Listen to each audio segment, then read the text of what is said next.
नमस्कार मित्रांनो, मी धीरज सरदार. आपल्या नवीन व्हिडिओमध्ये आपलं खूप खूप स्वागत आहे. चला तर बघूया आजचा नवीन व्हिडिओ. खतरनाक direct to indirect. Okay, direct indirect करताना काय करायचं बघा. आपण आपल्या मागच्या व्हिडिओमध्ये बघितलं आहे. डायरेक्ट इनडायरेक्ट करताना नेमकं ज्या बेसिक गोष्टी आहेत त्या आपण शिकलेलो आहोत. आता आपण मेन मुद्द्यावर हात घालणार आहे, तो म्हणजे डायरेक्ट इनडायरेक्ट कसे करायचे. तर पुन्हा आपण एकदा डायरेक्ट इनडायरेक्ट जे बेसिक असते ते बघणार आहे. चला तर बघूया मित्रांनो. What is the definition of direct speech? Uses quotation marks in double inverted comma to enclose the exact word spoken. It is the direct repeat of the speaker's word. म्हणजेच काय होते की जे काही बोलणारा असतो त्याचं बोललेलं शब्द जे असतात ते आपण इन्व्हर्टेड कॉमामध्ये लिहित असतो आणि ते डायरेक्ट स्पीच असते. आणि इनडायरेक्ट स्पीच म्हणजे काय होते? Reports what someone. Indirect speech means reports what someone said without using the exact word the speaker uses in our own words. स्वतःची वर्ड यूज करतात इनडायरेक्ट मध्ये. समजलं का? ते आपण बघितलेलं आहे. बघा पुन्हा. There are 4 main types of sentences: assertive sentence, interrogative sentence, imperative sentence, exclamatory sentence. Okay, let's start. What is mean by assertive sentence? In the last period, in the last lecture, we have learned that what is mean by assertive sentence. Assertive sentence means beginning with subject and end with full stop is called as assertive sentence. Okay, next we have learned the interrogative sentence. These sentences ask a question, they end with a question mark. Okay, for example, what is your name? Very good. Then imperative sentence. These sentences give a command or make a request. Example, close the door, cut the tree. Very good. Next, exclamatory sentence. These sentences express strong emotions or feelings. They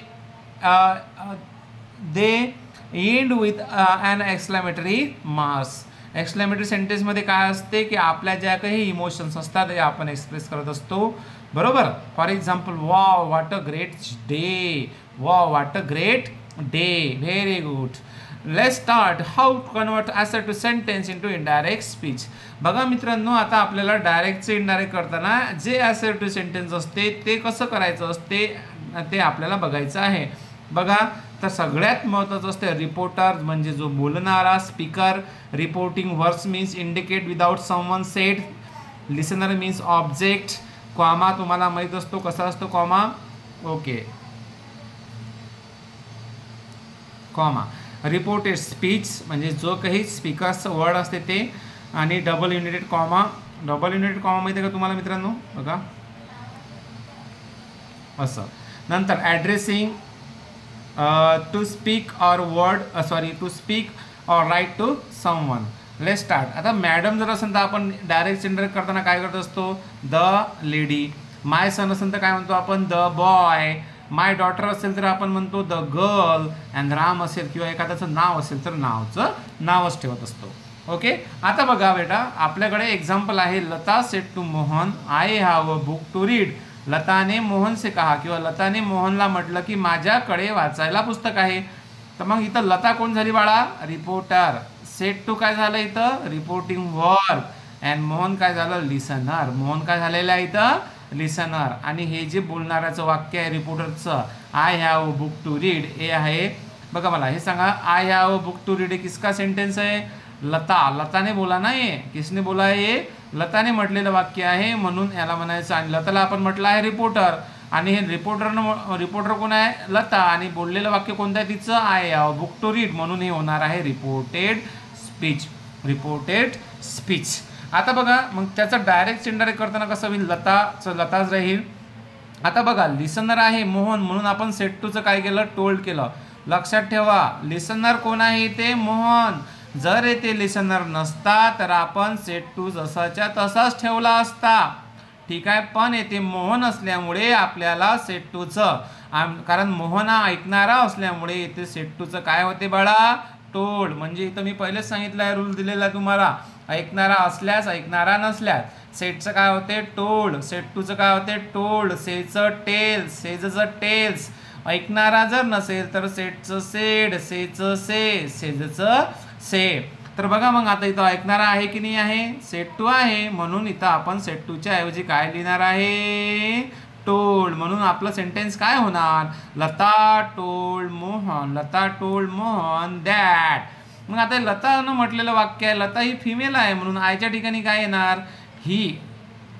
बरोबर आहे, इथं आयच्या ठिकाणी काय पाहिजे, C पाहिजे. Sorry माझ्याकडून चुकून लिहिलेलं आहे. सी. हॅवचं काय होणार आहे, had a book to read, जसंच्या तसं. आणि हॅव म्हणजे काय, प्रेझेंट परफेक्ट टेन्सचा काय होत असतो, प्रेझेंट परफेक्ट टेन्सचा पास्ट टेन्स होत असतो. म्हणून आपण आय हॅवचं काय केलं बाळा इथं, सी हॅड.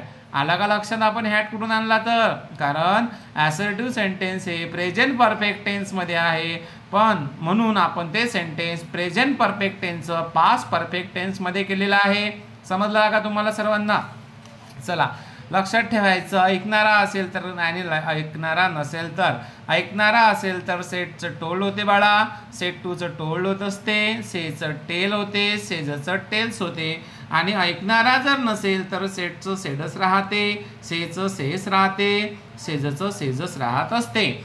आता आपल्याला डायरेक्टचं इनडायरेक्ट करताना काळामध्ये बदल करावे लागतात. समजलं ना, जसे आपण इथं केलं होतं की प्रेझेंट परफेक्ट टेन्सचं काय केलं आहे, पण पास्ट परफेक्ट टेन्स. तसेच काही टेन्स आहे ते बघत आहे आपण. बघा, सिम्पल प्रेझेंट टेन्सचं काय होणार आहे बाळा, सिम्पल पास्ट. प्रेझेंट कंटिन्यूचं काय होणार आहे, पास्ट कंटिन्यू. प्रेझेंट परफेक्टचं काय होणार आहे, पास्ट परफेक्ट. सिम्पल पास्टचं काय होणार आहे, सिम्पल पास्ट किंवा पास्ट परफेक्ट. नंतर पास्ट परफेक्टचं काय होणार आहे, past perfect. Present perfect continue tense, past perfect continuous tense. Past perfect continue टेन्सचं फक्त पास्ट टेन्स कंटिन्यूअस ठेवायचं आहे, देअर इज नो चेंजेस. आता आपण बघणार आहे टू बीचे जे फॉर्म असतात त्याच्यामध्ये कोणते चेंजेस करायचे ते आपण बघणार आहे. चला, डायरेक्टचं इनडायरेक्ट करताना आमचं काय होत असते, वाज. इथचं काय होते, वाज. R were, can could, may might, must must had to, shall should, shall would. आता शालचं शूड कधी होत असते, जेव्हा सल्ला असेल तेव्हा. आणि शालचं वूल कधी होते, जेव्हा काळाचा बोध होत असेल तेव्हा. वूलचं वुल्डच राहील बाळा, वेलचं वुल्ड होणार, माइटचं माइट होणार, कूलचं कुल्ड होणार, वॉज वेअरचं हॅड बीन, डू डचचं डीड, यूज टूचं यूज किंवा वुल्ड, डीडचं डीड किंवा हॅड गॉन. आणि युनिव्हर्सल ट्रूथ असेल तर त्यामध्ये नो चेंज, बदलायचं नाही. For example, Ram said the earth revolve around the sun. तर मग आपण काय म्हणायचं, the Ram said that the earth revolves around the sun. जसंच्या तसं ठेवतो कारण ती युनिव्हर्सल ट्रूथ आहे. आणि प्रेझेंट टेन्स आणि फ्युचर टेन्स यांच्यामध्ये जर समजा रिपोर्टिंग वर्ब, जर काय म्हटलं मी, एक एक सेंटेन्स लक्षात ठेवायचं. रिपोर्टिंग वर्ब जर प्रेझेंट टेन्स किंवा फ्युचर टेन्समध्ये असेल तर त्या सेंटेन्समध्ये कोणते चेंजेस करायचे नाही, हे नेहमी लक्षात ठेवा. ठीक आहे. चला आता रिलेटेड वर्ब कोणते आहे ते बघूया. चेंजेसमध्ये समजा तर धिसचं काय होत असते, that, this is those, here, there, how, they, sorry, now, then, ago, before, thus, so. कमचं काय होत असते बाळा, गो किंवा कम.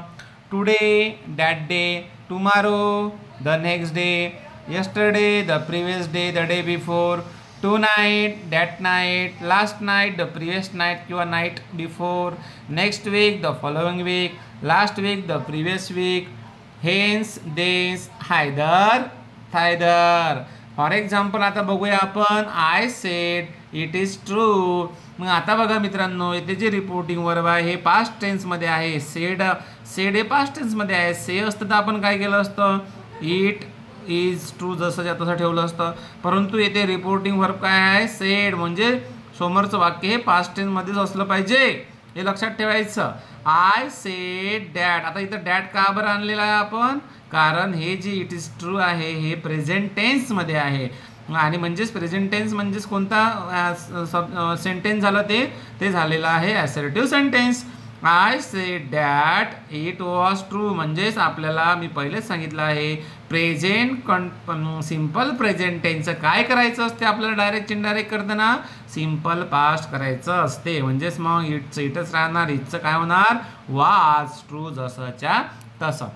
दुसरं वाक्य बघा, you have done it she cried. मग आता त्यांनी आपल्याला कन्फ्यूज करायसाठी सी क्राईड तिकडे दिलेला आहे, आपण लेफ्ट साईडला आणू सी क्राईड डॅट. आता इथं प्रेझेंट परफेक्ट टेन्स आहे, आपल्याला पास्ट परफेक्ट टेन्स करायचा आहे, तुम्हाला पहिलेच सांगितलेलं आहे.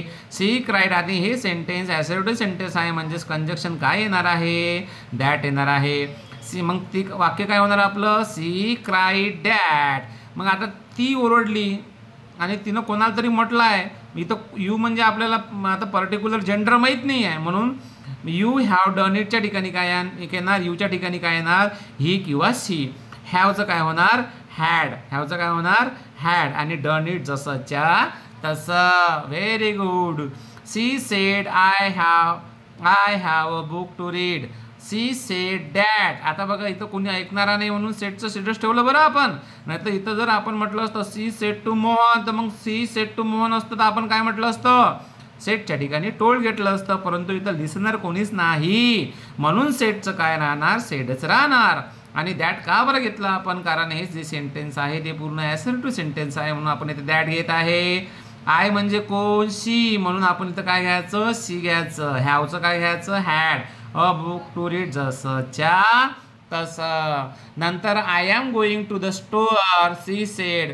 आता हे पण वाक्य ॲसर्टिव्ह सेंटेन्सेस आहे म्हणून वाक्य काय होणार आहे आणि ते लिसनर कोणी नाही आहे म्हणून सी सेड जसंच्या तसं येणार. इथं तिथं जर लिसनर असता सी सेड टू मोहन तर आपण काय केलं असतं मित्रांनो C told Mohan. Very good. पण इथं सेड आहे आणि लिसनर कोणीच नाही म्हणून सेटचं सेडच होत असते. मी पहिलेच सांगितलेलं आहे तुम्हाला, जर कोणी ऐकणारा नसेल तर सेटचं सेडच होते, सेचं सेजच राहते, सेजचं सेजच राहते. परंतु जर ऐकणारा असेल तर काय होत असते सेट टूचं टोल्ड होते, सेटचं टोल्ड होते, सेचं टेल होते आणि सेजचं टेल्स होत असते. समजून घ्या पटापट. चला मग हे वाक्य पण काय अरे बाळा ॲसर्टिव्ह सेंटेन्स आहे म्हणजेच आपलं कंजक्शन दॅट येणार आहे निश्चित आहे.